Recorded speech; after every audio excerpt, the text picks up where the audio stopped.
Kapag sinabing Pilipinas, ang jeep agad ang isa sa mga unang pumapasok sa isip ng mga tao, Pinoy man o turista. Talaga namang naging isang sikat na icon na ito sa buong mundo. Tara, sakay tayo!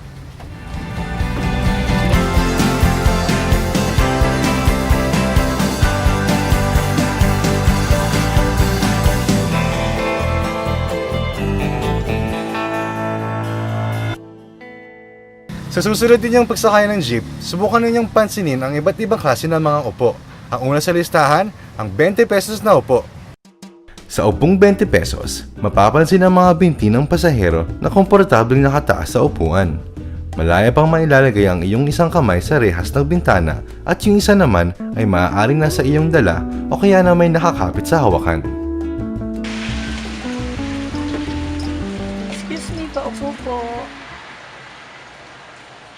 Ang